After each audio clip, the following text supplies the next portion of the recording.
মই প্ৰতিশ্ৰুতি দিছো যদি অসমৰ মুখ্যমন্ত্ৰী হৈ মই উভতি আহিব পাৰো ইউচিচি সদনত মই আনিম মোক যিমান পাৰে ৰখাই লওক যোনে যেনেকে পাৰে ৰখাই লওক আৰু মোক যদি ৰখাব নোৱাৰে সদনৰ প্ৰথম অধিৱেশনতে অসমত ইউচিচি আহিব বিগত কাৰ্যকালতে সদনৰ মজিয়াত মুখ্যমন্ত্ৰী হিমন্ত বিশ্ব শৰ্মাই দিছিল হুংকাৰ আৰু কথামতেই কাম দ্বিতীয় কাৰ্যকালৰ প্ৰথমখন কেবিনেটতেই সিদ্ধান্ত লোৱা হ'ল আজি আমাৰ কেবিনেটে অহা 26 তাৰিখে বিধানসভাৰ শেষ দিনাখন ইউনিফৰ্ম সিভিল কোড ইয়াক সদনত উপস্থাপন কৰিবলৈ সিদ্ধান্ত গ্ৰহণ কৰে মুখ্যমন্ত্ৰীৰ এই সিদ্ধান্তত আদৰণি সতীৰ্থ বিধায়কৰ যে অসমৰ ভৱিষ্যতৰ যেটো ডেমোগ্ৰাফিক চেঞ্জৰ সম্ভাৱনা আমি দেখা পাইছো কিন্তু ব্যালেন্স কৰিবৰ কাৰণে ডক্টৰ হিমন্ত বিশ্ব শৰ্মা ডাঙৰীয়াৰ প্ৰথম কেবিনেট সিদ্ধান্তটোৱে এটা ঐতিহাসিক সিদ্ধান্ত বুলি আমি ক'ব পাৰোঁ কালি যি মুখ্যমন্ত্ৰী ডাঙৰীয়াই যি পদক্ষেপ ল'লে আমি সকলোৱে উষ্ম আদৰণি জনাইছোঁ গোটেইকেইটা পদক্ষেপে উষ্ম আদৰণি জনাইছোঁ আৰু আমি বিচাৰিছোঁ এখন নিকা অসমক সিংগুল উইণ্ডত অসমখন আগুৱাই যাওক আমি আশা কৰিছোঁ মুখ্যমন্ত্ৰী ডাঙৰীয়া আৰু সতীৰ্থ কেবিনেটে যি সিদ্ধান্ত ল'লে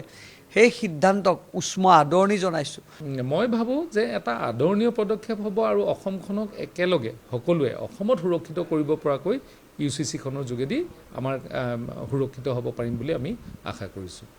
কিন্তু ইউচিচি সন্দৰ্ভত কেবিনেটে লোৱা এই সিদ্ধান্তৰ বিৰোধিতাৰে গৌৰৱ গগৈৰ অভিযোগ চৰকাৰে ইউচিচিৰ জৰিয়তে প্ৰথম আৰু দ্বিতীয় শ্ৰেণীৰ নাগৰিক সৃষ্টি কৰিব আজি তেওঁলোকে যি সমাজ তেওঁলোকে গঢ় দিছে সেই সমাজৰ ভিতৰত সকলৰ সমান অধিকাৰ নাই সকলৰ সমান অধিকাৰ নাই বিজেপি দলে বিভিন্ন ৰাজ্যত প্ৰথম শ্ৰেণীৰ নাগৰিক দ্বিতীয় শ্ৰেণীৰ নাগৰিক বনাবলৈ চেষ্টা কৰিছে প্ৰথম শ্ৰেণীৰ নাগৰিকসকলৰ বেছি অধিকাৰ আৰু দ্বিতীয় শ্ৰেণীৰ নাগৰিকৰ ওপৰত বেছি অত্যাচাৰ তো তোমালোকে আইন আনিবলৈ বিচাৰিছা ইউনিফৰ্ম কিন্তু নাগৰিকসকলক ইউনিফৰ্ম অধিকাৰ নিদিয়া নাগৰিকসকলক সমান মৰ্যাদা নিদিয়া নাগৰিকসকলক সমান আইনী চকুৰে সংবিধানৰ তেওঁলোকক সুৰক্ষা প্ৰদান নকৰা গৌৰৱ গগৈৰ এই মন্তব্যৰ বিপৰীতে দিলীপ শইকীয়াৰ কটাক্ষ গৌৰৱ আৰু অখিল ছদ্ম ধৰ্ম নিৰপেক্ষতাবাদী ৰাহুল গান্ধী ডাঙৰীয়াৰ মানে যেটো মনৰ কথাবিলাক সেইবিলাক গৌৰৱ গগৈ ডাঙৰীয়াই কয় তেওঁৰ অসমৰ প্ৰতি কোনো আৱেগ নাই অসমীয়াৰ প্ৰতি কোনো আৱেগ নাই অনুভূতি নাই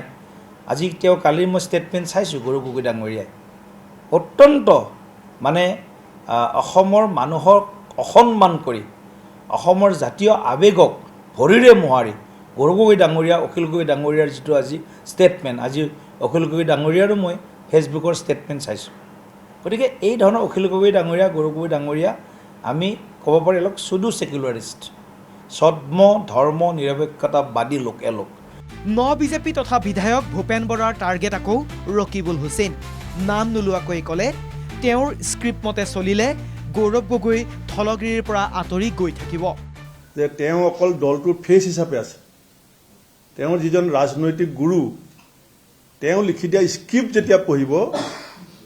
তেতিয়া ক্ৰমাগতভাৱে কংগ্ৰেছ দলটো খিলঞ্জীয়া ভূমিপুত্ৰ থলগিৰি ৰাইজৰ পৰা দূৰলৈ গৈ থাকিব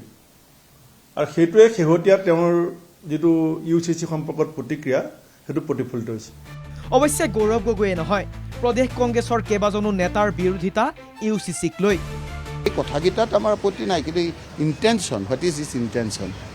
ইণ্টেনশ্যনটোত আমাৰ আপত্তি আছে আৰু সেইকাৰণে আমাৰ খোলাকৈ ইউচিচি বৰ্তমানৰ যিটো ৰূপত আনিছে সেইটো আমাৰ অল ইণ্ডিয়া কংগ্ৰেছ কমিটিয়ে মানি ল'ব পৰা নাই আৰু সেই সুৰতে সুৰ মিলাই আমাৰ গৌৰৱ গগৈ ডাঙৰীয়াই কৈছে সেইটোহে আমাৰ কংগ্ৰেছৰ ষ্টাইল সিদ্ধান্ত লৈছে তেওঁলোকে যিকোনো কথা সিদ্ধান্ত ল'ব পাৰে কিন্তু ৰাজ্যখনত বৰ্তমান ইউচিচিৰ কিবা প্ৰয়োজন আছে নেকি নাইবা এই আইনখন বলবৎ নকৰিলে কিবা অসুবিধা হৈ আছে নেকি এই বিষয়বিলাক চৰ্চাবিলাক কৰিব লাগিব তেওঁলোকে খচৰা কেবিনেটে গ্ৰহণ কৰা বুলি কৈছে এতিয়া খচৰা আমি পোৱা নাই গতিকে মই ব্যক্তিগতভাৱে বা আমাৰ দলৰ বিভিন্ন নেতৃবৰ্গ ইতিমধ্যে এই বিষয়ে কথাবিলাক কৈছে মই ভাবোঁ যে অসমত UCCৰ বলবৎ হোৱাৰ কোনো প্ৰয়োজন নাই এয়া ৰাজনৈতিক উদ্দেশ্যৰে মাননীয় মুখ্যমন্ত্ৰী ডাঙৰীয়াই যোৱাকালি কেবিনেটত এই সিদ্ধান্ত গ্ৰহণ কৰিছে আমি প্ৰথমতেতো চৰকাৰক বিৰোধীৰ নামত যে বিৰোধ কৰিম সেইটো নহয় জনসাধাৰণৰ ভালৰ কাৰণে বিলটো যদি জনসাধাৰণৰ ভালে হয় আমাৰ সমৰ্থন থাকিব আৰু যদি দেখা যায় এইটো এটা সম্প্ৰদায়ক টাৰ্গেট কৰি ৰাজনৈতিক কিবা আছে তেতিয়াহ'লে আমি বিৰোধ কৰিম বিৰোধ কৰাৰ সত্ত্বেও পাছ কৰাব তে চৰকাৰে যিবিলাক কাম জনসাধাৰণ কাৰণে কৰিব আমি বিৰোধী থাকিলেও আমাৰ মনমতো নহ'লেও আমি সেইবিলাক সমৰ্থন কৰি যাম বিজেপিয়ে নিৰ্বাচনৰ আগত প্ৰকাশ কৰা সংকল্প পত্ৰক চৰকাৰৰ নীতি নিৰ্ধাৰণৰ আধাৰ হিচাপে গ্ৰহণ কৰিছে যাৰ বাবে গভীৰ আশাবাদী বিজেপিৰ বিধায়কসকল মুখ্যমন্ত্ৰী ডাঙৰীয়াই যিখন আমাৰ ইস্তাহাৰ পত্ৰ আছিলে ইস্তাহাৰখনক বেছিক ডকুমেণ্টছ হিচাপে লৈ বেষ্ট ডকুমেণ্ট হিচাপে লৈ তেখেতে যোৱাকালি গোটেইকেইটা কেবিনেটত সেইখিনি গোটেই সংকল্পখিনি যোৱাকালিয়ে তেখেতসকলে কেবিনেটত এপ্ৰুভ কৰে 2 লাখ চাকৰি দিয়াৰ কথা কৈছিলে 2 লাখ চাকৰিৰ কাৰণে যোৱাকালি কেবিনেটত এখন